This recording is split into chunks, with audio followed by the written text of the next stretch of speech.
This is your Community Connection Corner. I'm Jennifer Longworth on Real Life Radio 1380, 94.9 FM, joined today by Rebecca Wallace of God's Pantry Food Bank. See, I'm not going to call you a food pantry anymore now that I know that the difference between a pantry and a food bank. That's so you're right. God's Pantry Food Bank. Yeah, it's a little bit confusing, and after so many years, I've decided not to get hung up on the difference in that because we have member agencies that call themselves food banks because there's really no good way to describe what we do. Right. That's kind of the best way that we can, but the most important thing is that we're feeding people, so I'm not really going to get too hung up on a name, but yes, we are a food bank, Right. which implies that we are providing food to lots of organizations who are providing food to lots of people. Now, you have a new pantry in town. We do. You know, we started as a food pantry in Fayette County, and when we made that leap to become a food bank, we couldn't abandon Fayette County. Right. So we still operate 4 pantries right here in Lexington,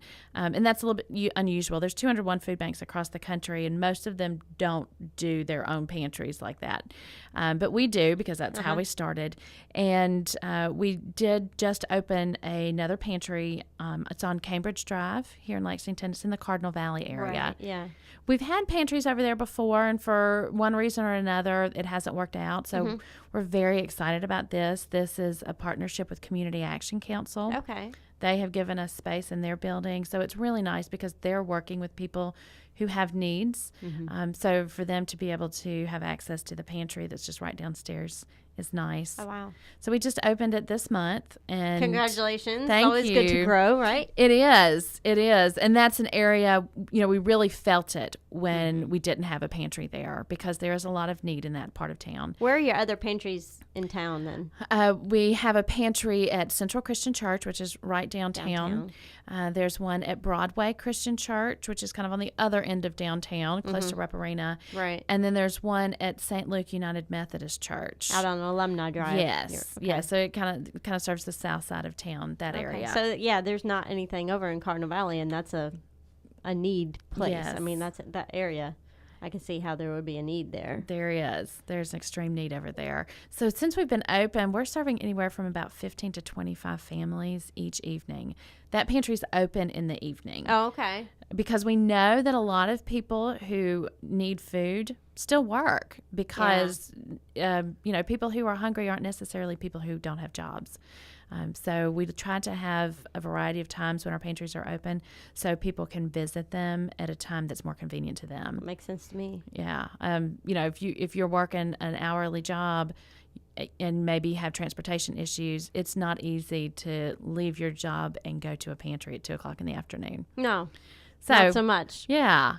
So it's a great way to respond to the need. So we're very excited about that over in the Cardinal Valley area. But we do have a need for volunteers there because it is open 5 days a week, and it's a volunteer opportunity that is something you sign on for, and you do it once a month or once a week. We have lots of groups that will take on. But we need anywhere from 4 or 5 to 6 volunteers each evening that pantry's open. And what are the hours on that one? The pantry's open from 6 to 7:30. Okay. So volunteers. That's not even a very long shift. No. It's not like, no. there goes my whole evening. And it's a nice pantry in that the way it's laid out, it's easy to go through. And the way our pantries work, we run a program that we call Client's Choice. So when somebody has a referral, they have to have a referral to come visit the pantry because we don't have enough food to take everybody all at the same time. So they get a referral, they come, they check in, they show their ID, and they're given a card based on how many people are in their household. And that tells them how many items they can choose from each of the food categories. And so it gives them the choice to, you know, they know their cupboards typically aren't completely bare. So they know what they've got at home. They know what their kids like. They know what their allergies are. So they're able to make choices for themselves. And it also is about dignity, too. When you just hand somebody a box of food and you've given them no say in it, they feel like they've gotten a handout. But when you're giving them some choice, and oftentimes these are people who don't have a lot of choices on their day-to-day lives. So it gives them a little bit of dignity that they may not have otherwise expected when they came to the pantry.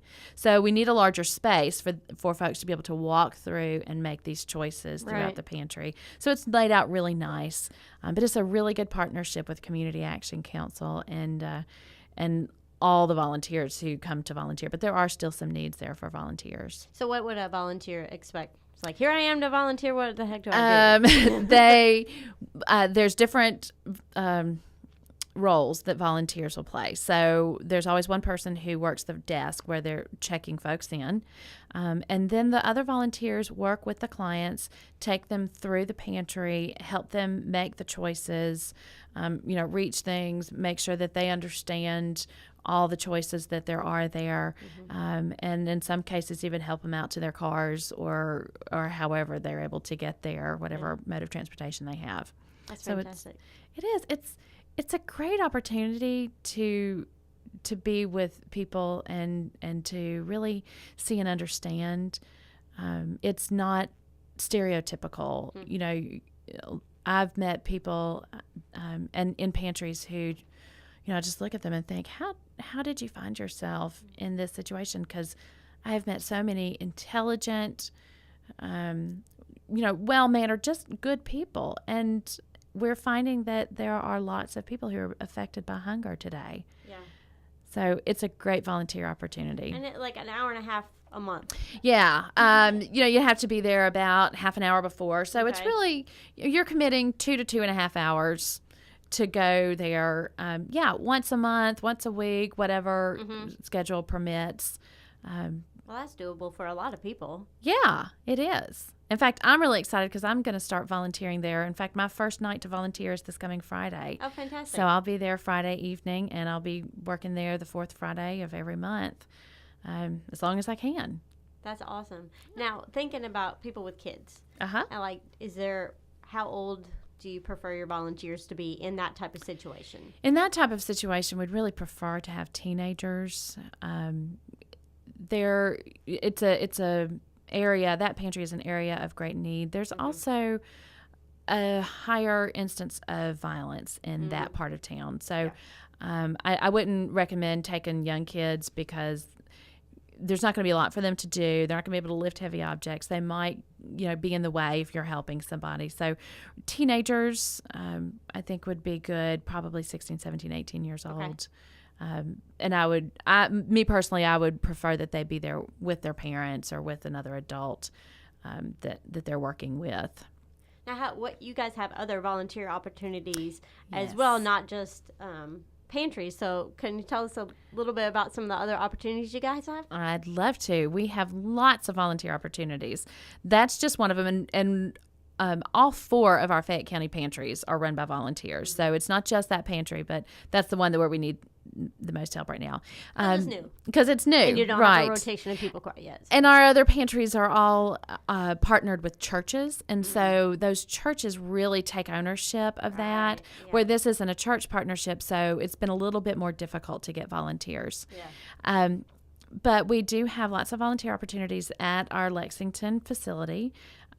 Folks who have whatever they want to do. There's office volunteer opportunities. In fact, those referrals where I said that the clients have to have the referral to come. Yeah.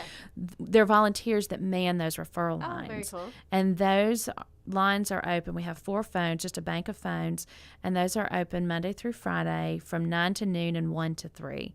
And volunteers run those lines. And so we have some volunteers who come, every Wednesday or every Thursday morning.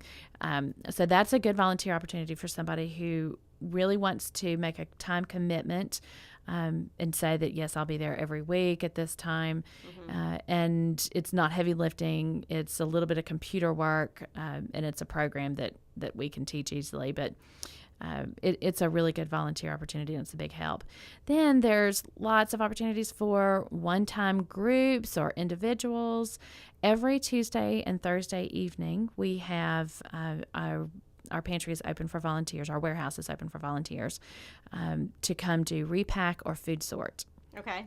So, and what is involved in those repacking things? And food sort? Okay, so food sort is the donated product that we get all over town, the Blue Barrels. And hopefully everybody listening has seen the Blue Barrels, whether at your church or at the grocery store. Those Blue Barrels are everywhere. And so volunteers sort those into those groups that the food groups that I talked about, where clients go through and make those choices. So volunteers will sort that out. They also make sure that there's no damaged food, no open cans, no peanut butter that's half eaten, that type of thing. Like going through your Halloween candy, basically. Yeah, kind of, exactly. No, we don't have any X-ray machines, so we don't X-ray stuff. But for the most part, I think people are very well intentioned. And then in repack, it's upstairs in our warehouse, and we have a clean room, and we will get product. Sometimes it's donated, sometimes it's purchased in bulk, and by bulk I mean big. We'll have what they call a tote, and it will be 4 feet by 4 feet by 4 feet. Wow. One bag full of beans or a bag full of cereal. And what are you going to do with that? Right. I mean, I have big eaters in my household. That's still way too much for us. So volunteers come in, they wear the hair nets and the gloves, and they come in and they repack it into manageable sizes, household, 2-pound bags or 1-pound bag, depending on the product. So it's a lot of fun because you've got this kind of assembly line of people working. So there's lots of opportunities to bring groups in, families with younger children down to about, I'd say, 8 or 10. There's a special volunteer opportunity the first Saturday of every month. And all of those you can sign up online. Go to our website, godspantryfoodbank.org, and click the volunteer button. And you can find all of those volunteer opportunities and sign up for them, find out if there's still some open, and just sign up online. Fantastic. And what's your website again? godspantryfoodbank.org. Well, Rebecca, we are out of time, but it's been a pleasure, and we look forward to hearing you monthly on Diocese Live, or whoever from God's Pantry is your representative. And we just heard you on Thursday, too. So thanks for coming in today, and we look forward to working with you some more. Again, God's Pantry Food Bank. Oh, messed that up. godspantryfoodbank.org. Yes. Well, thank you so much. This has been your Community Connection Corner on your Catholic station, Real Life Radio 1380 and 94.9 FM.